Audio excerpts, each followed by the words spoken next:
आदाब नमस्कार, मैं रदा खानम। आप देख रहे हैं सियासत टीवी पर हिंदी समाचार। एक नजर डालते हैं आज की हेडलाइंस पर। देश में ओबीसी की कितनी संख्या जनगणना के बाद भी नहीं पता चलेगा, सरकार कर रही है तैयारियां। बेंगलुरु भगदड़ पर भाजपा ने कांग्रेस से पूछे तीखे सवाल, अल्लू अर्जुन विवाद का भी किया जिक्र।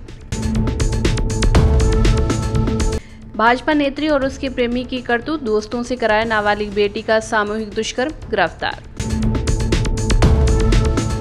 बेंगलुरु भगदड़ पर सुनील राजपूत की प्रतिक्रिया आई सामने, कहा मृतकों के नाम पर राजनीति बंद करें, दोषियों पर होगी कार्रवाई। मायावती ने बिना नाम लिए चंद्रशेखर आजाद पर साधा निशाना, कहा जो स्वार्थी और अवसरवादी। ज़ेलेंस्की पर जंग का सबसे बड़ा हमला करने जा रहे पुतिन, यूक्रेन ने खुद ही कर दिया खुलासा। अब समाचार विस्तार से। देश में 2027 में जाति जनगणना होनी है। इस साल जनगणना में सरकारी कर्मचारी जाति से जुड़ा सवाल भी पूछेंगे। सूत्रों के मुताबिक जनगणना में जाति गिनी जाएगी, वर्ग नहीं। यानी जनगणना के बाद ये आंकड़ा सामने नहीं आएगा कि देश में ओबीसी की संख्या कितनी है। इसके पीछे एक वजह यह भी है कि कुछ राज्यों में जो जातियां ओबीसी हैं वे एक दूसरे राज्यों में सामान्य हैं। धर्म के साथ हर व्यक्ति को जाति लिखनी होगी, यानी कि मुस्लिम धर्म के अनुयायियों को भी जाति लिखनी होगी। आरक्षण का लाभ सिर्फ जाति प्रमाण पत्र के आधार पर मिलता है, लेकिन ये सिर्फ जाति की गणना है, वर्ग की नहीं। इसमें ओबीसी को नहीं गिना जाएगा। 50% आरक्षण सीमा पर सुप्रीम कोर्ट तय करेगा। इसमें सरकार की कोई भूमिका नहीं होगी। इस जनगणना से परिसीमन पर भी कोई असर नहीं होगा। 2026 में होने वाला परिसीमन 2011 की जनगणना के आधार पर ही हो सकता है। जनगणना में सामान्यतः 5 साल लगते हैं, लेकिन इस बार 3 साल लगेंगे। इसके पीछे प्रमुख वजह यह है कि ये डिजिटल तौर पर होगी। देश में कांग्रेस पार्टी लगातार जातिगत जनगणना कराए जाने को लेकर सवाल उठा रही है। हालांकि मोदी सरकार ने 30 अप्रैल को कैबिनेट बैठक में जातीय जनगणना कराने का निर्णय लिया था। अब इसकी तारीख का भी ऐलान कर दिया गया है। जातीय जनगणना का सीधा सा मतलब समझे तो ये है कि देश में कई तरह की जाति के रहने वाले लोग रहते हैं। इन सभी जाति के लोगों की गिनती की जाएगी। इस जनगणना के बाद ये सामने आ जाएगा कि देश में किस जाति के कितने लोग रहते हैं। देश में इससे पहले साल 2011 में जनगणना हुई थी। हालांकि 2021 में जनगणना की जानी थी, लेकिन कोविड-19 महामारी की वजह से ये नहीं कराई जा सकी। जनगणना के सवालों में शख्स का नाम, जेंडर, माता पिता का नाम, जन्म की तारीख, वैवाहिक स्थिति, वर्तमान और अस्थायी पता, परिवार के मुखिया का नाम और सबसे अहम जाति को लेकर सवाल पूछे जाएंगे। जानकारी के मुताबिक ऐसे 30 सवाल पूछे जाएंगे। आईपीएल में आरसीबी की जीत का जश्न तब फीका पड़ गया जब बेंगलुरु में भगदड़ के दौरान 11 लोगों की जान चली गई। आरसीबी ने पहली बार खिताब जीता तो बेंगलुरु में ट्रॉफी का जश्न मनाने लाखों प्रशंसक जमा हुए। हालांकि चिन्नास्वामी स्टेडियम के बाहर भगदड़ मची और फैंस की जान चली गई। हादसे को लेकर भाजपा ने कांग्रेस को आड़े हाथों लिया है। पात्रा ने कहा कि बीसीसीआई अध्यक्ष और आईपीएल चेयरमैन ने कहा कि उन्हें समारोह की जानकारी नहीं थी। कि किस मुंह से सिद्धरमैया जी ने कहा कि such incidents keep on happening. क्या सिद्धरमैया जी रिजाइन करेंगे? डीसीएम, डेप्यूटी चीफ मिनिस्टर, ने ब्लेम किया है कि क्राउड्स अधिक थी और क्राउड्स के कारण ऐसा हुआ। एक वीडियो ये आ रहा है कि एक व्यक्ति उनके और कैमरे के बीच में आ गया तो डीके शिव कुमार उसे धक्का मार रहे हैं, गर्दन से पकड़कर उसे धक्का मार रहे हैं। The more important factor was the camera and DK Shiv Kumar, उनके बीच में कोई आना नहीं चाहिए। Importance was not crowd management, importance was his PR stunt। तो क्या DK शिव कुमार माफी मांग के रिजाइन करेंगे? Question number 3, who authorized this and was there any risk management conducted? इस पूरे इवेंट को किसने ऑथराइज किया, किसने साइन किया कागजों पे, और उसके रिस्क मैनेजमेंट के बारे में क्या स्टडी हुई, वो कागज भी हम देखना चाहेंगे। मृत्यु होने के पश्चात भी, despite the deaths, who authorise the events to continue? Because जब डेथ हुआ तो तमाम टीवी चैनल, धन्यवाद है आप लोगों को, आप लोगों ने सब कुछ दिखाया। एक तरफ डेड बॉडीज, मुझे तो हृदय विदारक लग रहा है। Policeman carrying this young child in his lap, अपने गोद में उठा के वो भाग रहा है, this young child's dead body, and the other side there is laughing, cheering and garlanding, smiling. Is this the difference? साधारण आदमी मर रहा है और आप वहां पर, how despite the deaths, how the felicitations and how the event continued, where the medical emergencies in place. आपने असेसमेंट करके एम्बुलेंसेस की संख्या और मेडिकल इमरजेंसी का वहां प्रावधान किया था या नहीं किया था? Will Allu Arjun principle apply? Allu Arjun के साथ जो किया था वो आप अपने नेताओं के साथ करेंगे या नहीं करेंगे? और despite the police not giving permission, who authorized the victory march? Bengaluru भगदड़ पर कांग्रेस नेता प्रमोद तिवारी ने कहा कि एक बहुत दर्दनाक और दुखद घटना है। मृतकों को मैं श्रद्धांजलि देता हूं, घायलों के जल्द स्वस्थ होने की कामना करता हूं। कर्नाटका सरकार ने मुआवजा भी दिया है। यह कार्यक्रम कर्नाटका क्रिकेट कंट्रोल बोर्ड का था। जितनी मेरी जानकारी है कि आरसीबी में बहुत बड़ा हिस्सा एक विदेशी कंपनी का है। उन्होंने करीब 400 करोड़ रुपए से अधिक कमाए हैं। अगर वे पैसा 11 मृतकों को 2-2 करोड़ भी दे दे तो 22 करोड़ रुपए हुए और घायलों को 25 से 50 लाख रुपए दे सकते हैं। मुझे सिर्फ इतना कहना है, बहुत ही पीड़ादायक, दुखदायी है। जो मरे हैं मैं उन्हें श्रद्धांजलि देता हूं, जो घायल हैं उनके शीघ्र स्वस्थ होने की कामना करता हूं। मुआवजा भी दिया है कर्नाटक की सरकार ने। ये कार्यक्रम तो कर्नाटक क्रिकेट कंट्रोल बोर्ड का था। मुझे इतना जरूर कहना है, जितनी मेरी जानकारी है इसमें बहुत बड़ा आरसीबी में हिस्सा विदेशी कंपनी का है। तो उसने लगभग 400 करोड़ कमाया। मोदी के राज में विदेशी कंपनियां तो लूटी रही, लगभग 400 करोड़ से ज्यादा कमाया है। तो 2-2 करोड़ भी अगर वो इन 11 मृतकों को दे दें तो 22 करोड़, और जो घायल है उनको 25-50 लाख दे दें। हो सकता है इसमें कोई ऐसा घायल हो जिसका विकलांग हो गया हो, तो उससे ज्यादा दिया जा सकता है। मैं चाहता हूं ये भी जांच में मांगा जाए सुझाव कि भविष्य में ऐसी दुर्घटनाएं न हो। मैं इस दुखद घटना पे नमन करता हूं जो हमारे बीच नहीं रहे। जेडीयू सांसद संजय झा के नेतृत्व वाले सर्वदलीय प्रतिनिधि मंडल के सदस्य और कांग्रेस नेता सलमान खुर्शीद ने विदेश मंत्री एस जयशंकर के साथ हुई बैठक को लेकर बड़ा बयान दिया है। उन्होंने कहा है कि विदेश मंत्री को मूल बातें पता थीं, लेकिन उन्हें पता था कि किस किस से मुलाकात हुई है। जो मुद्दे उनके संज्ञान में विशेष रूप से लाए जाने थे, उन पर हमारे साथियों ने चर्चा की। देखिए, मोटी मोटी बात तो फॉरेन मिनिस्टर को मालूम थी, क्योंकि वो एम्बेसडर्स जगह जगह से रिपोर्ट देते हैं। वो ये जान रहे थे कहाँ कहाँ किस किस से भेंट हुई, किस लेवल से भेंट हुई, क्या क्या मुख्य बातें उठाई गई, और तो उसी पर थोड़ा जनरल बातचीत उस पर हुई। जहां जहां कोई ऐसा मुद्दा था जो उनके संज्ञान में विशेष रूप से लाना था, वो हमारे साथियों ने सबने कहा। जैसे कई जगह पर एक तरफा फ्रेंडशिप एसोसिएशन उनकी है पार्लियामेंटेरियंस की, वहां हमारी ओर से अभी वो स्टेप्स अभी नहीं उठा पाए हैं। तो उन सब चीज़ों पर अंकित करके उनको बताया गया। उन्होंने उन सारी चीज़ों पर अध्ययन करेंगे, वो नोट किया है और कहा कि हम पार्लियामेंट से ये बात करेंगे। तो जो मोटी बात जो थी वो यही थी कि हमको हर जगह जहां जहां हम गए वहां हमको ये बताना था कि संदर्भ क्या था, कैसे हुआ और क्यों हुआ।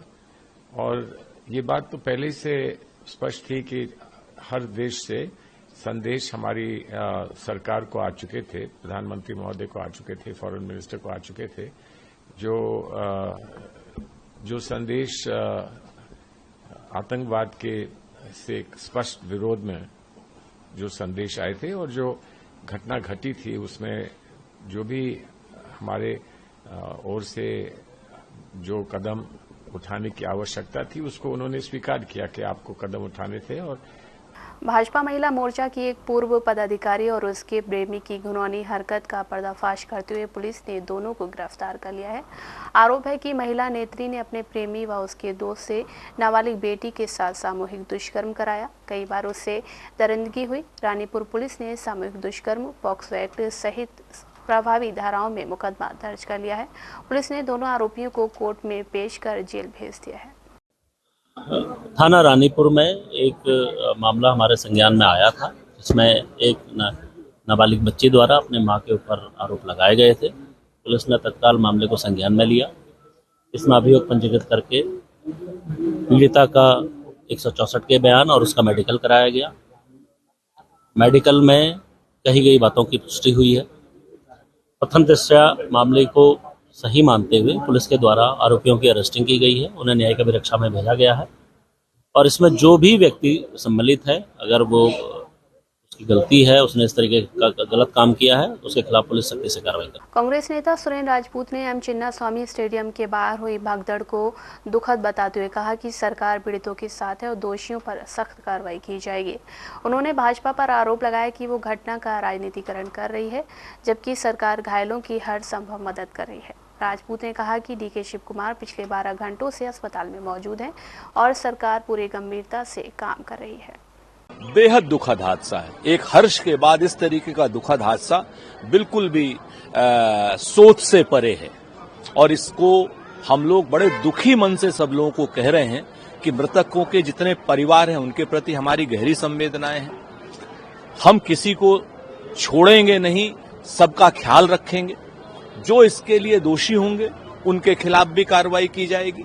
लेकिन इस घटना को लेकर के जिस तरीके से भारतीय जनता पार्टी वाले लोग और उनके साथी लोग, चाहे वो सोशल मीडिया में हो चाहे वो मीडिया में हो, जिस तरीके से इसको अतिरेक करने की कोशिश कर रहे हैं वो भी उतना ही अक्षम्य अपराध है। मेरा स्पष्ट रूप से मानना है कि सिद्धरमैया साहब हो, डीके शिव कुमार साहब हो, वो सब पूरा ख्याल रख रहे हैं कि डीके शिव कुमार उस घटना के बाद लगातार पिछले 12 घंटे वो हॉस्पिटल में हैं, जो घायल हैं उनकी देखभाल कर रहे हैं, उनके सारी चीजों का प्रबंध कर रहे हैं। तो सरकार को जो हो सकता है वो सब कर रही है। इस घटना की राजनीतिकरण बंद करें, क्योंकि अगर राजनीतिकरण इस घटना का करेंगे तो निश्चित तौर पर भारतीय जनता पार्टी वालों की भी कुंभ से लेकर के दिल्ली के स्टेशन तक की सारी असफलताएं सामने आएंगी। मृतकों के नाम पर राजनीति बंद करें। यूपी की राजधानी लखनऊ में बच्ची से दरिंदगी की खौफनाक वारदात सामने आई है। यहां मेट्रो स्टेशन के नीचे रहने वाले परिवार की 2.5 साल की बच्ची से रात के अंधेरे में रेप हुआ। कोई दरिंदा माँ बाप के बीच से बच्ची को उठाकर ले गया। बच्ची लहूलुहान हालत में झाड़ियों में पड़ी हुई मिली। प्राइवेट पार्ट पूरी तरह से जख्मी है। परिवार उन्नाव का रहने वाला है और लखनऊ में कूड़ा बीनता है। दिनांक 5 जून को थाना आलमबाग पर वन स्टॉप सेंटर से यह सूचना प्राप्त हुई कि चंद्रनगर मेट्रो स्टेशन के नीचे रहने वाले दंपति की 2.5 साल की बेटी के साथ रेप की घटना हुई है। जब इन दंपति को बच्ची के बारे में जानकारी हुई तो वो उसको लोकबंधु अस्पताल पहले लेके गए, जहाँ पे डॉक्टरों ने रेप होने की पुष्टि करी और वन स्टॉप सेंटर को सूचना करी। वन स्टॉप सेंटर ने वादी को यहाँ थाना आलमबाग भेजा। थाना आलमबाग पुलिस ने तत्काल सुसंगत धाराओं में अभियोग पंजीकृत कर लिया है। जो विक्टिम है उसका इलाज लोकबंधु अस्पताल में किया जा रहा था, जहां से उसको हायर सेंटर के लिए रेफर किया गया है। साथ में पुलिस के साथ वादी के साथ में पुलिस और मेडिकल की टीम वगैरह है। इस पूरे घटनाक्रम के अनावरण के लिए 5 टीमें लगाई गई हैं। हम सभी अधिकारीगण मौके पर मौजूद हैं। शीघ्र इस घटना का अनावरण किया जाएगा। बहुजन समाज पार्टी की मुखिया और यूपी की पूर्व मुख्यमंत्री मायावती ने नगीना सांसद और आज़ाद समाज पार्टी के नेता चंद्रशेखर आज़ाद का नाम लिए बिना ही बड़ा ज़बानी हमला बोला है। एक प्रेस वार्ता में बसपा चीफ ने कहा कि यूपी में एक ही पार्टी अम्बेडकरवादी पार्टी है जो कि बसपा है। बीएसपी को कमज़ोर करने की कोशिश की जा रही है। यूपी में दलित और पिछड़े वोटों को बांटने की कोशिश हो रही है। कुछ पार्टी से सावधान रहे जो स्वार्थी और अवसरवादी हैं।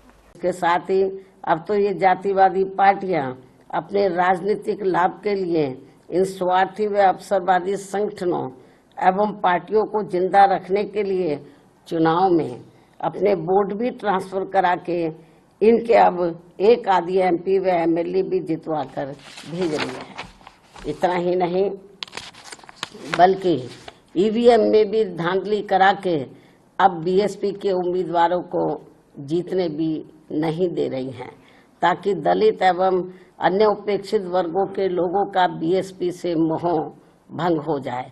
हालांकि ईवीएम में धांधली को लेकर अब विपक्ष की पार्टियां भी काफी कुछ बोल रही हैं। ऐसे में अब हमारी पार्टी सहित अधिकांश विपक्ष की पार्टियां भी यही चाहती हैं कि देश में सभी छोटे बड़े चुनाव पूर्व की तरह ही बैलेट पेपर के जरिए होने चाहिए, जो वर्तमान सरकार के रहते तो संभव नहीं हो सकता। लेकिन उम्मीद है कि सत्ता परिवर्तन होने के बाद ये सब संभव हो जाए। इसलिए ऐसी संभावना के चलते अभी अपनी पार्टी के लोगों को भी कतई निराश नहीं होना है, बल्कि इनको अपनी पार्टी को हर स्तर पर मजबूत बनाते रहना बहुत जरूरी है, क्योंकि देश में वर्तमान में चल रहे राजनीतिक हालातों में ये ईवीएम वाला सिस्टम कभी भी बदल सकता है और फिर यहाँ बैलेट पेपर से ही देश में हर चुनाव होंगे और ऐसा हो जाने पर फिर बीएसपी के भी अच्छे दिन पुनः वापस लौट आएंगे।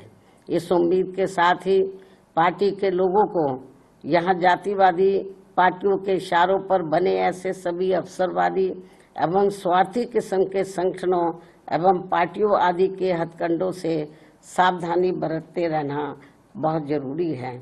इसके साथ ही पार्टी के लोगों को अपनी एकमात्र हितैषी पार्टी बीएसपी के जनाधार को बढ़ाने की तरफ भी इन्हें विशेष ध्यान देना है। बिहार विधानसभा चुनाव की हलचल के बीच जन स्वराज पार्टी के संस्थापक प्रशांत किशोर ने बिहार के सारण में लोगों को संबोधित करते हुए आरजेडी के नेता लालू प्रसाद यादव की तारीफ की। उन्होंने लालू यादव पर कटाक्ष करते हुए कहा कि बच्चों की चिंता क्या होती है, ये आपको लालू जी से सीखना चाहिए। प्रशांत किशोर ने लालू यादव और तेजस्वी यादव पर तीखा प्रहार किया। अगर आप अपने बच्चों की चिंता नहीं करोगे तो लालू, नीतीश, मोदी, प्रशांत किशोर आपके बच्चे का चिंता क्यों करेगा? कोई नहीं करेगा। बच्चों का चिंता क्या होता है, एक बार आप लालू जी को देखिए, लालू जी से सीखिए। लालू जी का लड़का 9वां पास नहीं किया, लेकिन लालू जी को अपने बच्चे का चिंता है। वो चाहते हैं कि वो बिहार का राजा बने। हम ये बात कहिला तो कुछ आदमी के बुझाता कि हम लालू जी की शिकायत करता नहीं। अरे ना भाई, हम तो लालू जी की तारीफ कर रहे हैं। लालू जी इतने अच्छे बाप हैं, लड़का 9वां नहीं पास है, लेकिन चाहते हैं कि हमारा लड़का बिहार राजा बने। आप अपना दशा देखिए, आपका बच्चा मैट्रिक पास कर लिया, आईए बीए कर लिया, उसको चपरासी का भी नौकरी नहीं है, लेकिन उसका आपको कोई चिंता नहीं है। 5 महीना के बाद चुनाव बा, खूब घरे घर चर्चा होता, लालू के लड़का बनी कि भाजपा बनी हन, नीतीश बनी हन कि प्रशांत किशोर बनी हन। अरे आपन लड़का के नौकरी कब लागी एकर चिंता नहीं थे, और दूसरा में अधुराए हुए हैं, इसीलिए इस दुर्दशा में जी रहे। मध्य प्रदेश के ग्वालियर में एक छात्र की आत्महत्या का मामला सामने आया है। महाराजपुर थाना क्षेत्र में स्थित बालाजी कॉम्प्लेक्स शताब्दीपुरम के डी ब्लॉक में रहने वाले एक सेवानिवृत्त सैनिक के बेटे ने बीती रात पिता की लाइसेंसी पिस्टल से खुद को गोली मार ली। मृतक छात्र कक्षा 12वीं में पढ़ता था और मंगलवार की रात नीट परीक्षा की आंसर की जारी हुई थी। उत्तर कुंजी में अंक कम आने पर परिजन जब उससे नंबर पूछने लगे तो वो तनाव में आ गया और ये आत्मघाती कदम उठा लिया। कल महाराजपुरा थाने में रिपोर्ट हुई है कि एक 12th क्लास का स्टूडेंट है जिसने नीट का एग्जाम दिया था, और कल संभवतः जो परिजनों ने बताया है नीट परीक्षा का जो की जारी हुआ उसमें संभवतः उसका परफॉर्मेंस ठीक नहीं था, तो निराश होकर उसके द्वारा एक कदम उठाया गया। इसमें जो पिता की लाइसेंसी रिवॉल्वर थी उससे सुसाइड का मामला है। जो फैक्ट्स बताए गए फैमिली के द्वारा यही सारे तथ्य बताए गए। बाकी इसमें हमारी फॉरेंसिक टीम भी मौके पर गई थी और भी इसमें पूरी इन्वेस्टिगेशन की जा रही है कि क्या कारण और परिस्थितियां हो सकती हैं। सर, बच्चे की उम्र लगभग कितनी है? 12th क्लास का स्टूडेंट है, 18 के आसपास की उम्र रही होगी और 12th की परीक्षा इसी वर्ष उसने उसके साथ दी गई थी। यूक्रेन पर रूस का हमला अब और भी ज्यादा खतरनाक हो सकता है। यूक्रेनी मिलिट्री इंटेलिजेंस के एक सूत्र ने बताया है कि रूस अब हर रात 500 से ज्यादा लंबी दूरी तक मार करने वाले ड्रोन यूक्रेन की ओर भेजने की तैयारी में है। इसके लिए रूस तेजी से प्रोडक्शन बढ़ा रहा है और नए लॉन्च साइट्स तैयार कर रहा है। यूक्रेन के मुताबिक रूस अब हर दिन करीब 70 गेरान नाम के ड्रोन बना रहा है। पिछले साल तक ये आंकड़ा सिर्फ 21 ड्रोन प्रतिदिन था, यानी रूस ने एक साल में अपनी ड्रोन फैक्ट्री की रफ्तार 3 गुना बढ़ा दी है। रूसी राष्ट्रपति व्लादिमीर पुतिन की मंशा है कि रोजाना 500 तरह तरह के लंबी दूरी वाले ड्रोन तैयार किए जाएं। ये सभी ड्रोन यूक्रेन के शहरों और इंफ्रास्ट्रक्चर को निशाना बना सकें। अब तक रूस के पास यूक्रेन पर हमले के लिए सिर्फ 5 लॉन्च साइट थी, कुसर्की, क्रास्नोदार के 2 बंदरगाह शहर और क्रीमिया के 2 कब्जे वाले इलाके। लेकिन अब 15-20 नई लॉन्च साइट्स बना रहा है, जिसमें से ज्यादातर लगभग तैयार हो चुकी हैं। इनमें से सिर्फ 3 अभी निर्माणाधीन हैं। 1 जून की रात रूस ने रिकॉर्ड 472 ड्रोन एक साथ यूक्रेन पर छोड़े थे। सूत्रों का कहना है कि नई लॉन्च साइट्स के बनते ही ये संख्या 500 को पार कर जाएगी। रूस 3 तरह के मुख्य डीप स्ट्राइक ड्रोन इस्तेमाल करता है। ईरान से आयात शहद की कॉपी और रूस से बनी गारेन और चीनी पुर्जों से बनी नई किस्म गेरपिया AI, जिसके अलावा रूस गार्बर नाम के नकली या डमी ड्रोन भी भेजता है, जो देखने में असली जैसे लगते हैं लेकिन इसमें विस्फोटक नहीं होते हैं। यूक्रेनी डिफेंस यूनिट के मुताबिक हर अटैक में करीब आधे ड्रोन सिर्फ ध्यान भटकाने के लिए भेजे जाते हैं। हिंदी समाचार बस यहीं समाप्त होता है। मुझे दे इजाजत, आप बने रहें सियासत टीवी के साथ।